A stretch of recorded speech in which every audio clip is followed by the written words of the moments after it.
नवंबर को कई प्रत्याशियों के भाग्य का चयन हो चुका है। जनता ने दिखा दिया कि जनता की ताकत क्या होती है और वो चाहे तो सत्ता परिवर्तन कर सकती है। इसी बीच बालाघाट की 6 विधानसभा की अगर मैं बात करूं तो यहां पर रिजल्ट सामने आ चुके हैं। 4 सीटों पर कांग्रेस का कब्जा है तो वहीं 2 सीटों पर भाजपा का। लेकिन इन सब के बीच जो चौंकाने वाला जो नतीजा आया है वो है परसवाड़ा विधानसभा से। यहाँ पर मंत्री रामकिशोर कौरे विधायक थे, लेकिन जिस तरह से उनकी हार हुई है यह किसी के गले नहीं उतर रही है, क्योंकि वह मंत्रिमंडल में मंत्री भी रह चुके हैं और लगातार उन्होंने क्षेत्र के लिए काफ़ी विकास कार्य भी किया। आखिर उनके हार की वजह क्या रही, क्यों जनता ने विश्वास नहीं जताया, इसकी चर्चा हम वहीं उसी क्षेत्र के पूर्व विधायक दरगू सिंह उइके जी से करेंगे कि मैं आपसे सवाल लूँगा सीधा, क्या रहा, क्योंकि मंत्री ने तो काफ़ी भूमि पूजन किए, काफ़ी लोकार्पण किए, फिर जनता ने क्यों नहीं चुना उन्हें, क्योंकि काफ़ी करोड़ों का उन्होंने काम लाया था। देखिए, आदिवासी क्षेत्र है परसवाड़ा विधानसभा क्षेत्र है और वहाँ पर आदिवासियों के साथ में बहुत बड़ा यानी ऐसा कोई भारत में ऐसा घटना नहीं हो रहा था। यानी बताइए कि खरपड़िया ग्राम पंचायत है और खरपड़िया ग्राम पंचायत की सरपंच और सचिव परसवाड़ा ग्राम पंचायत में आके काम कर रहे थे। अरंडिया ग्राम पंचायत है, अरंडिया ग्राम पंचायत के सरपंच सचिव परसवाड़ा में काम करा रहे थे। ये कहीं हुआ है क्या ऐसा? ये आप भी जानते हैं, आप लोग भी काम किए हैं, काम करते हुए देखे हैं। ऐसा कहीं मध्य प्रदेश में किसी कोने में नहीं हुआ, महाराष्ट्र में नहीं हुआ, गुजरात में नहीं हुआ, राजस्थान में नहीं हुआ, केवल परसवाड़ा में हुआ और वो भी मंत्री के क्षेत्र में हुआ। और ये बात जब बुद्धिजीवियों के पास में पहुंची, अच्छे अच्छे लोगों के पास में पहुंची, तो उन्होंने कहा कि ये क्या हो रहा है, अरे कैसी हो रही है। जो एक आदिवासी कल की अगर जांच होगी तो वो खरपड़िया का सरपंच जो आदिवासी है वो जेल जाएगा और अरंडिया का आदिवासी सरपंच है वो जेल जाएगा। काम किसके करा रहे हैं? काम मंत्री के आदमी करा रहे हैं। कहाँ पर? परसवाड़ा में। तो मंत्री के आदमी काम करा रहे हैं। तो ये बात जो है पूरी आग की तरह फैली और आग की तरह फैली तो लोगों ने कहा विकास तो हो रहे हैं, पर आदिवासी सरपंचों के गले में तलवार लटका करके हो रहा है, उन्हें उनके नियम और कानून को धत्ता बता करके हो रहा है। यहाँ का जो है सीओ है, सीओ को कोई मतलब नहीं कानून नियम कानून से, तो वो जो एक दबाव में, एक दहशत में कहो या कुछ, उनके नियम कानून नहीं जानते होंगे मंत्री जी, एक अलग बात है। इसका कारण लगातार जो है आदिवासियों में एक उपेक्षा हुई और वहाँ पर आदिवासी मूलभूत सुविधाओं से वंचित रहे। इसके कारण आदिवासियों ने वहाँ पर परिवर्तन चाहा और उन्होंने प्रदेश में भी परिवर्तन की बात आई। प्रदेश में जहाँ तक कि कांग्रेस की लहर चल रही थी, लोगों ने कहा कि हो सकता है भारतीय जनता पार्टी जो है परसवाड़ा क्षेत्र में भी बाबाओं को ला करके आदिवासियों को जो है मूर्ख बनाने का काम कर रहे हैं। तो उन्होंने सोचा कि नहीं, परिवर्तन होना चाहिए। तो और अगर यहाँ मंत्री दोबारा जीतेगा तो आज परसवाड़ा में बाबा लाया तो घर घर बाबा लाएगा, यही चर्चा चल रही थी अभी हम जब घूम रहे थे ना। तो हमने कहा मंत्री तो अच्छा काम कर रहा है ना, तो बोले नहीं मंत्री बाबा लाएगा घर घर, बोले, है ना। माने बाबा का जो बात भी चला तो कहीं ना कहीं आदिवासियों की धर्म और संस्कृति पे भी उपेक्षा हुई परसवाड़ा में। वहाँ आदिवासी हर उसमें, जैसा आप बोल रहे हैं ना कि हर पंचवर्षीय में चेंजेस हो जाता है, तो आदिवासी एक बहुत बड़ा फैक्टर है जो सियासी चुनावी समीकरण को बदल देता है। और उन्हीं के साथ में वहाँ पर ये सारे हरकतें हो रही थी।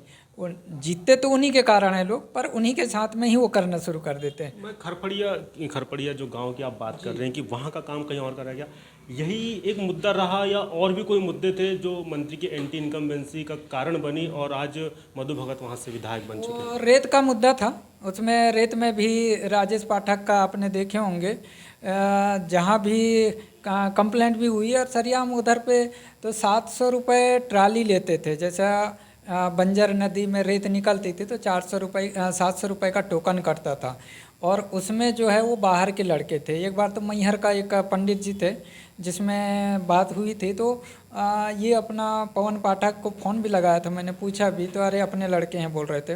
तो उससे कहीं ना कहीं क्या हुआ कि वो काम धाम तो ठेकेदार कर रहा था, काम धाम तो दूसरे लोग कर रहे थे, उसका असर मंत्री जी को पड़ा और लोगों को लगा कि यार मंत्री के रहते जो है जंगल अंदर का रेत निकल सकता है, तो आने वाले टाइम में और क्या हो सकता है, ये सबसे ज़्यादा हुआ। रही सवाल विकास की बात, तो विकास में जो चीज़ें आई अभी आप देख लें, सीएम राइस का जो भवन बन रहा है उसमें पानी तराई नहीं कर रहे हैं, और वहाँ जो कालम का गड्ढा खोदा गया था और नीचे जो है कालम तड़की हुई थी, तराई नहीं हुई थी। मैं जब गया था चुनाव के पीरियड में, तो मुझे देख करके ढकने लगे थे उसको, पर मैंने फ़ोटो वोटो ले लिया, अभी मैं फ़ोटो आपको दे दूँगा। तो काम में फिर बाद में पता चलता है काम किसका है। तो ये सारी चीज़ें, उन गुणवत्ता को नहीं देखे मंत्री जी ने, और काम बहुत हुए किंतु गुणवत्ता को नहीं देखा गया। तो हम कहते हैं हजारों काम करो और गुणवत्ता विहीन होगी तो कोई मतलब ही नहीं रहेगा। तो कहीं ना कहीं चूँकि हम मंत्री जी को भी बताए थे, सलाह भी दिए थे, और कहीं ना कहीं वो हमारी सलाह को भी वो इग्नोर किए होंगे। हमने एक क्षेत्र के जागरूक नागरिक होने के कारण हमने उनको बोला भी था, उन मंत्री जी से भी बोला था, और मुझे पूछे भी एक बात, हमने कहा हम किसी भी जनप्रतिनिधि के साथ में मेरा कोई भी व्यक्तिगत मन मुटाव नहीं है। मैं सभी के साथ में उठता हूँ, बैठता हूँ, सबको सलाह देता हूँ। आप जीते हैं, अच्छी बात है, आप बढ़िया काम करेंगे। किंतु होता है किसी कोई कोई करते हैं, नहीं करते हैं, कोई ध्यान देता है, नहीं देता है, कोई सोचता है कि मैं कर लूँगा। और मंत्री जी को ये रहा है कि लाडली बहना इस बार साथ देंगे, पर लाडली बहना भी देखी कि भाई 1000 में 1200 में क्या होगा। 1200 तो दे रहा है, रसिया गैस है, ये सारा। इस मामले में मानना पड़ेगा कि परसवाड़ा विधानसभा में जागरूक लाडली बहना है। उनने सोचा कि हमारा 1200 से कुछ होने जाना ही नहीं। मुखिया बोलते रहे लगातार कि लाडली बहनें मेरे राह के कांटे निकालेंगे, तो मंत्री की क्या राह के कांटे नहीं निकाल सकी क्या? जो जीत में जो आड़े आ रहे थे वो कांटे नहीं निकाल सकी क्या लाडली बहनें? देखिए, यहाँ पर लाडली बहना का कोई असर नहीं पड़ा। यहाँ बहनें जो हैं परसवाड़ा क्षेत्र में, हर बहनें काम करती हैं, रोजगार गारंटी में काम करती हैं, जंगलों में काम करती हैं, खेतों में काम करती हैं, काम करने वाली बहना है। तो उनको 1000, 12, 1250 से कोई फ़र्क नहीं पड़ता। और चूँकि जहाँ पर चंबल क्षेत्र में है, बहनें, जिन बहनों ने काम नहीं किया होगा उनके खातों में पहली बार राशि आया तो उनको लगा होगा कि हमारे खाते में राशि आया, पर उन बहनों ने एनालिसिस नहीं किया होगा कि महंगाई कितनी होगी। किंतु बहनें जो है, अभी जुम्मा 1-1.5 महीने की बात तो थी, अब वो एनालिसिस करेंगे इस बार कि प्रलोभन में आके हम सरकार नहीं बनाएंगे, क्योंकि प्रलोभन वाली सरकार हो गई है और कर्जे लेकर के प्रलोभन देने वाली सरकार हो गई है। इतनी कर्जे ले रही हैं, आप बताइए कि बेरोजगारी तो आ रही है हर घर में। एक गांव में भी 10-10, 15-15, 20-20 बेटी और बेटा बेरोजगार घूम रहे हैं, उनको रोजगार नहीं दे रहे हैं। मैंने तो बोला ना, मामा जी मत दो 1000, बेटा बेटी को दे दो रोजगार, पर मामा सुनते नहीं हैं। तो क्या जो बहनें हैं, जो महिलाएं हैं, क्या प्रलोभन का शिकार हुई है? कि आपका क्या कहना, क्या मतलब आपने प्रलोभन की बात मानना कही? है कि वो, उनको लगता है कि भाई 1000 से 3000 हो जाएगा, उनको लग रहा है। तो हम कहते हैं पैसे का हम विरोध नहीं कर रहे हैं, दे रहे हैं आप, अच्छी बात है। उनको एक रोजगार के रूप में स्थायी दे दीजिए, कोई कुटीर उद्योग संचालित कर लीजिए, हर बहनों को एक रोजगार मिल जाए तो मिनिमम सभी बहनों के हाथ में लगभग 10 से 15 हज़ार रुपये पर मंथ इनकम आना चाहिए, 1000 के बजाय। यानी वो कुछ ना कुछ गृह उद्योग, हम सारा चीज़ जो एक ही, जैसे अभी अडानी का नाम सुना होगा, विलमार तो सुने ही होंगे ना, जो विलमार तेज़ी से चल रहा है अभी, उसका शेयर मार्केट में भी आपने देखा होगा। तो विलमार आपका तेल बना रहा है, विलमार पे चिप्स बनाने लगा, विलमार का राइस आने लगा, विलमार की गेहूं आने लगे। तो ये सब हमारी बहनों अगर ये करती तो हो सकता है, जो पैसा अडानी को दे रहा है, जो पैसा अडानी को सहयोग के लिए दे रही है गवर्नमेंट, वही पैसा अगर बहनों के गृह उद्योग के लिए दे दे तो कितनी अच्छी बात होती। वही पैसा जो ये बेरोजगारों को रोजगार के लिए दे दे तो कितनी अच्छी बात होती। कहीं कितने भी आपने देखा होगा, इन्होंने ढेर सारे लोन स्कीम निकाले, पर किसी को 2 करोड़ 3 करोड़ किसी युवा को मिला, किसी को 10 करोड़ लोन मिला परसवाड़ा क्षेत्र में? आपको मिला? नहीं मिला ना, कहीं नहीं मिला, किसी को पता भी नहीं होगा। और ऐसे चुनाव के पहले तो इतनी बड़ी बड़ी घोषणा कर दिए कि टांटिया मामा फलाना योजना, रानी दुर्गावती फलाना योजना, मुख्यमंत्री युवा उद्यमी योजना, तो ये सारी योजनाएं चलने लगी हुई हैं। मुख्यमंत्री युवा कंट्रैक्शन भी चला कुछ दिन, वो भी ख़त्म। स्मार्ट इंडिया की बात भी हुई, वो भी ख़त्म। तो ये इनके ना जाने क्या क्या कितने चीज़ लेके आते हैं, पर बोलने बताने में सब में बढ़िया लगता है, भाषण सुनने में अच्छा लगता है, पर जब घरों में जाके देखो ना तो कुछ दिखाई नहीं देता। वास्तविकता तो ये है। और जहाँ तक कांग्रेस का है, तो कांग्रेस जो है युवाओं को कमान नहीं दे रही है। इस वजह से वो पीछे हो रही है। अब बेचारे कमलनाथ बुजुर्ग आदमी 73 साल का है, उसके पीछे पीछे अरे बुढ़ा बैल से बैलगाड़ी खींचोगे तो कहाँ जाएगा। ठीक है, वो भी अपने हिसाब से कर रहे हैं, बढ़िया काम कर रहे हैं, और फिर भी युवाओं को लाना चाहिए, मेरा ऐसा सोच है। ये तो प्रदेश लेवल की बात हुई। मैं परसवाड़ा का आपसे समीकरण समझना चाहूँगा, क्योंकि आप भी वहाँ से विधायक रहे हैं, आप भी जनता से मिलते हैं लगातार। 2003 से 2008 तक विधायक रहे, उसके बाद आप विधायक का चुनाव शायद नहीं लड़े, किसी वजह से आप दूर हो गए। तो जनता के मन में ऐसा क्या चलता है कि जो विधायक को रिपीट नहीं करती? क्योंकि काम भी हर कोई चाहता है कि मेरे क्षेत्र में काम हो, ताकि जनता के बीच में जब मैं अगले चुनाव में जाऊँ तो मुझे आशीर्वाद मिले। लेकिन जनता के मन में ऐसा क्या चलता है कि एक एग्जाम्पल है रामकिशोर कावरे, जिन्होंने करोड़ों का काम लाया, लेकिन फिर भी उनको जनता ने नकार दिया। तो ऐसा क्या जनता के मन में चलता है कि हमको हर समय विधायक रिपीट ना करते हुए एक नए चेहरे को सामने लाना या फिर दूसरों को लाना है? तो उसमें देखिए क्या होता है कि परसवाड़ा, जहाँ तक कि अभी तक के परसवाड़ा में त्रिकोणी संघर्ष होता था, और त्रिकोणी संघर्ष के चलते कभी कांग्रेस, कभी बीजेपी, कभी तीसरा आदमी आता था। इस बार जो हुआ है त्रिकोणी नहीं हुआ, केवल कांग्रेस वर्सेस बीजेपी हुआ है। तो उसका जो खमियाजा बीजेपी को भुगता, बीजेपी कभी खाता नहीं खोलती। देखिए, मैं 2008 में चुनाव लड़ा था, मुझे 20,000 वोट मिली, कावरे को इनडायरेक्ट में बेनिफिट हुआ। मैं 2013 में कमज़ोर हो गया, मैंने ध्यान नहीं दिया चुनाव में, मैंने फिर खड़ा तो हुआ, फिर मैं अपने आप को घर में ही कैद कर लिया, तो रामकिशोर कावरे हार गया।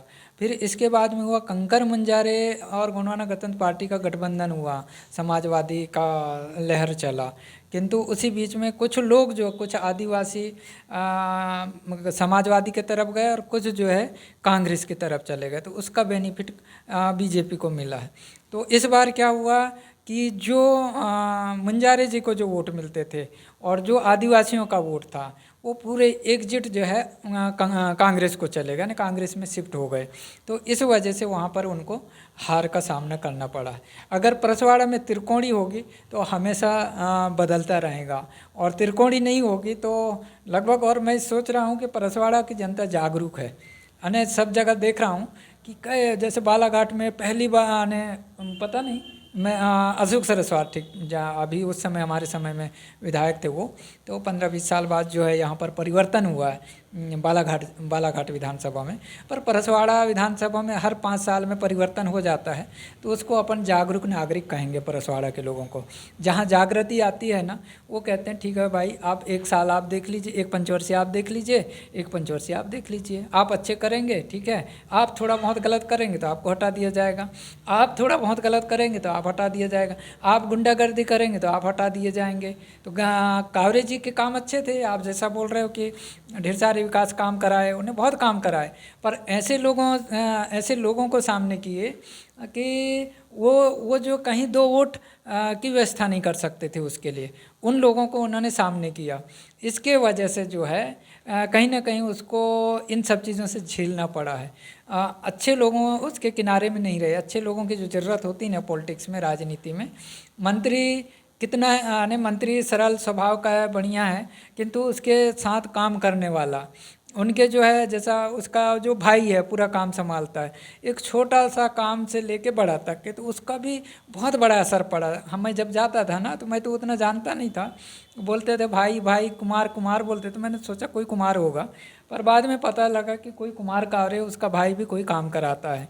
तो उसका बोले मंत्री तो करोड़ का लाएगा तो उसका भाई कराएगा, ऐसा बोलते थे गांव देहात में।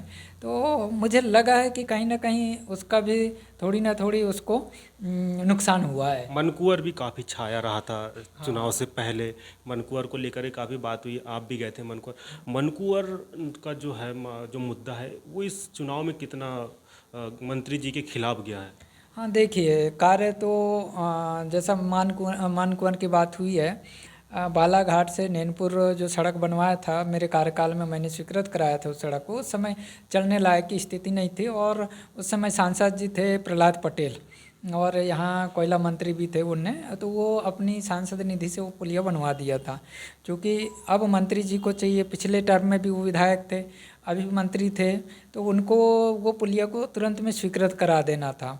उनने नहीं करा पाया और वो पुलिया ऐन वक्त में टूट गई। दूसरी चीज़, वो टूटने का भी कारण क्या हुआ था कि उसके इर्द गिर्द में पूरी रेत निकाल लिए थे, यानी नीचे भी रेत निकाल लिए, इधर ऊपर का भी रेत निकाल लिए, तो पुलिया जो है जीर्ण शीर्ण हो गई। और वही जैसे भालेवाड़ा आते हैं अपन लोग, चरे गाँव के पास में भालेवाड़ा का भी जो पुलिया, वहाँ भी रेत के कारण ही पूरी टूट चुकी थी। तो इनने जो है रेत तो निकाल लिए, किंतु जहाँ से रेत निकाले उस जगह को पैक नहीं किया, रिपेयरिंग नहीं किया, उसका निर्माण कार्य नहीं किया, तो उसका सीधा आरोप किस पे लगा? मंत्री जी पे लगा। रेत निकाले कोई, चोरी करे कोई, पर अब चोरों का सरदार किसको समझ लिए? मंत्री जी को समझ लिए। तो पूर्ण जिम्मेदार मंत्री को घोषित कर दी जनता ने, और उन्होंने कहा कि ये सब कुछ कारस्तान। कितना परसेंट नुकसान हुआ मनकोर से, मैं ये जानना चाहूँगा। काफ़ी हुआ उसको, तो उस क्षेत्र में पूरा पीछे हो गए। अने परसवाड़ा से जो लीडिंग किया उनने, कांग्रेस ने, तो ये सीधे इसका जो है चांगुटोला पहुंचते तक के चांगुटोला में भी पीछे होते रहे। ये ज़्यादा बूथ नहीं जीत पाए, चांगुटोला आते तक ही बामुश्किल से 15 से 20 बूथ जीत पाए थे कावरे जी। तो इससे साफ स्पष्ट हो गया कि उसके विरोध में जा रही है पब्लिक, यानी उसके पूरा विरोध हो गई। यानी विकास केवल कहने और करने और दिखाया गया, पर काम में जो है जो लेट लतीफ़ी हुई, काम नहीं किया जा रहा था। जैसे एक और उदाहरण आपको बता दूं, 17 करोड़ की काम स्वीकृत हुई चिखला जोड़ी से मेरे बारिया तक के।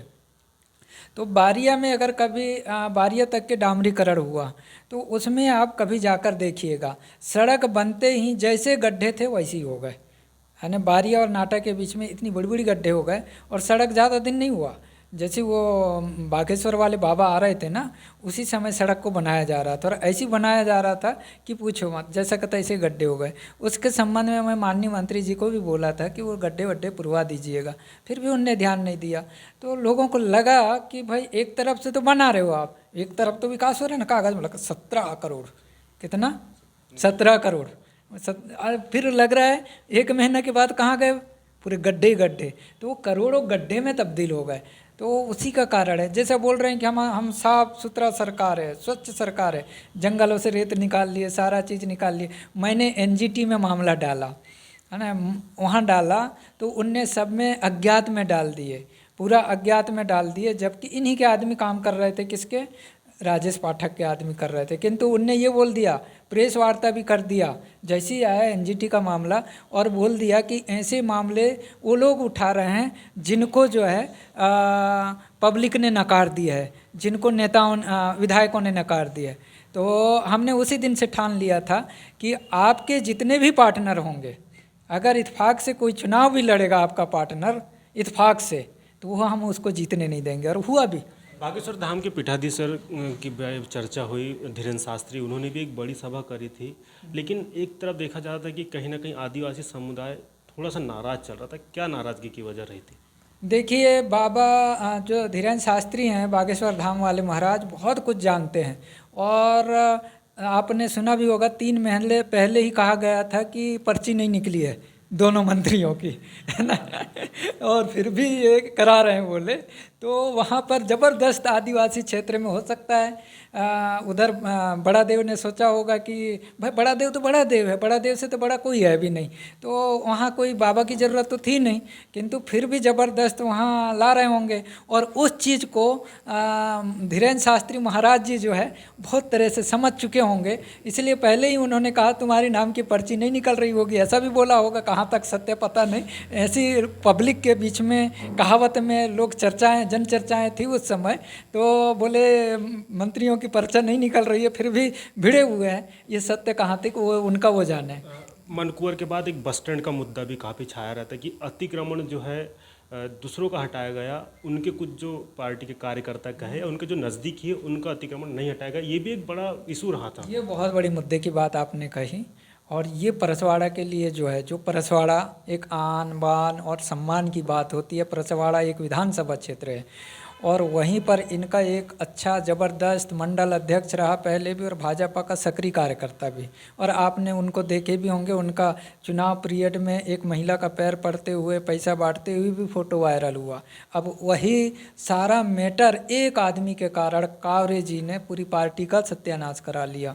अब हुआ कैसा बताता हूँ कि वहाँ पर जो है अब आपने सबका गरीबों का अतिक्रमण तो हटवा दिए, पान ठेले वालों का जो रोजी रोटी के चलाता था, 2 पैसा कमाता था, उसके घर बेघर हुए बेचारों के, वो इधर को उधर। मैं तो ऐसे ऐसे लोगों को भी जानता हूँ कि अपनी पान ठेला गुमठी को जिस दिन तहसीलदार ने तोड़ा तो उस दिन से वो गया है, तो अभी भी वो नागपुर में काम कर रहा है। मैं फ़ोन भी किया कि वोट देने आ जाओ भाई, बोले कोई जीते कोई हारे अब मैं नहीं आऊँगा, ऐसा उनने बोल दिया। भाई वहाँ देखिए वो कोई आदिवासी समाज का तो था नहीं, वो फिर भी वो आदमी को बहुत दुख हुआ और वो रोते हुए चला गया अपनी बीवी बाल बच्चों को लेके, कहाँ से परसवाड़ा विधान। तो उसकी दुख और दर्द मुझे बहुत कौंधी थी। मैंने सोचा कि ऐसा भी किस काम का है। दूसरी बात, जब आता है बस स्टैंड पूरा और एक जब वहाँ पर 11 डिसमिल अतिक्रमण क्या होता है, उसके पास कोई कमी नहीं है, पैसा है, धेला है, सारा चीज़ है, इसके बाद उसका अतिक्रमण आप हटा नहीं रहे हो।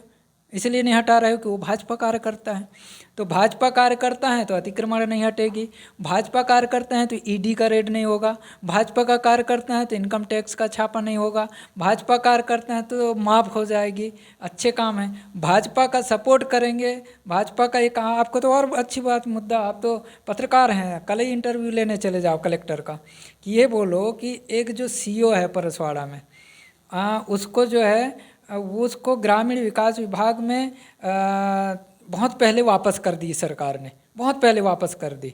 तो कलेक्टर किस पावर से उसको रोक के रखा है? कलेक्टर के पास कोई पावर नहीं है ग्रामीण विकास विभाग के अधिकारी को रोक के यानी ग्रामीण विकास विभाग के विभाग ने उस सीईओ को अपने पास में बुला लिया, तो कलेक्टर का पावर ही नहीं बनता ना।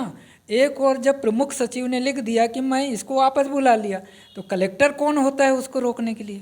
तो कलेक्टर ने उसको 6 महीने से रोककर सीईओ का काम करा रहा है। बताइए, मतलब अच्छा गुड़ गालो, अच्छा सब कुछ कर लो, तो आपको वापस भी बुला रहे हैं, फिर भी हम यहाँ रोक के रख लें।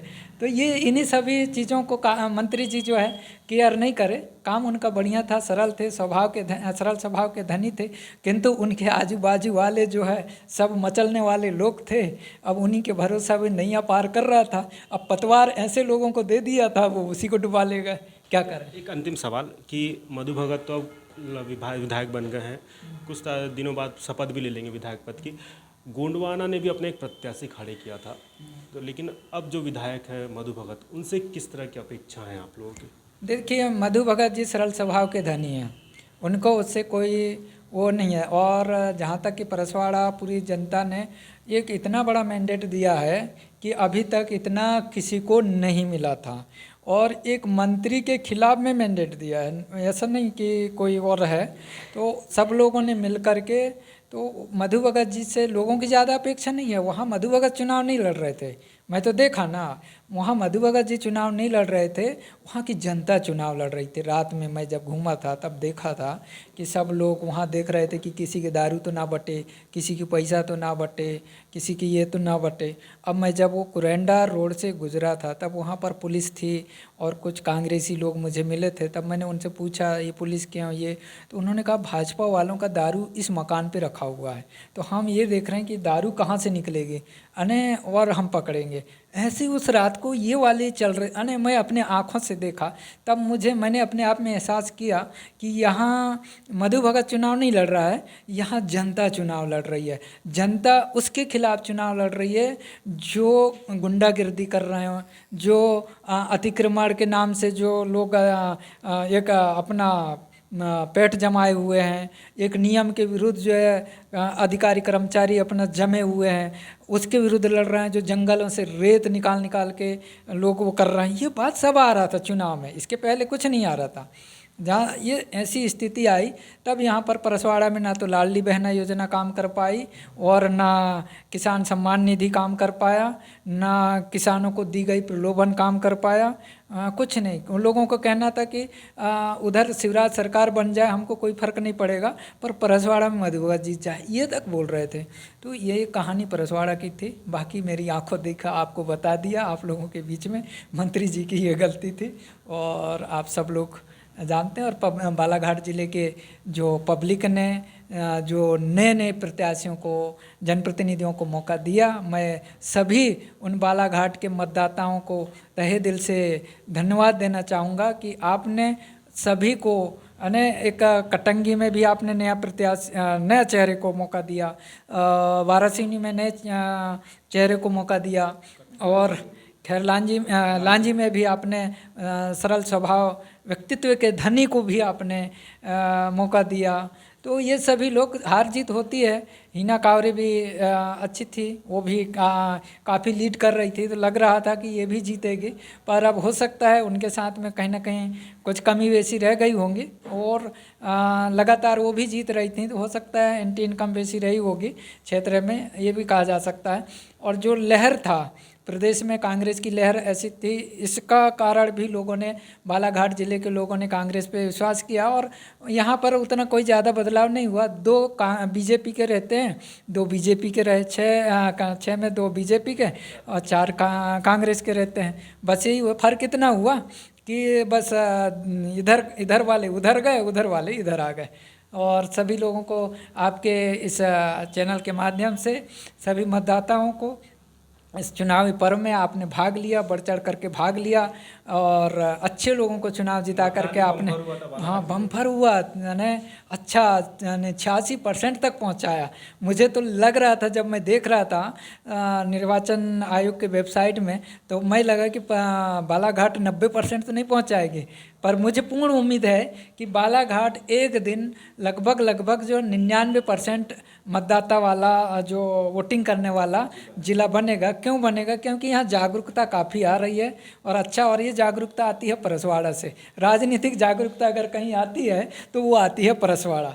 और कहीं भी कोई भी जाता है, ये अखबार और सारा सिस्टम होते हैं, तो पहला नाम आता है परसवाड़ा का। तो भली परसवाड़ा क्षेत्र विकास के मामले में जैसा भी रहे, पर राजनीतिक मामले में परसवाड़ा जागरूक है। और सभी मतदाताओं को फिर से मैं पुनः उन्हें बहुत बहुत धन्यवाद देना चाहूँगा कि इसी प्रकार हर पंचवर्षीय में चेहरे बदलते रहिए, नए नए चेहरा लाते रहिएगा। तो ये थे परसवाड़ा विधानसभा के पूर्व विधायक, जिन्होंने कहा कि बालाघाट जिले में अगर राजनीतिक जागरूकता आती है तो वो परसवाड़ा से आती है। साथ ही इन्होंने बताया कि मंत्री की हार के क्या कारण रहे, क्यों परसवाड़ा की जनता हर बार, हर पंचवर्षीय के बाद दूसरे चेहरे को मौका देती है। न्यूज़ बालाघाट, चितरंजन निरकर।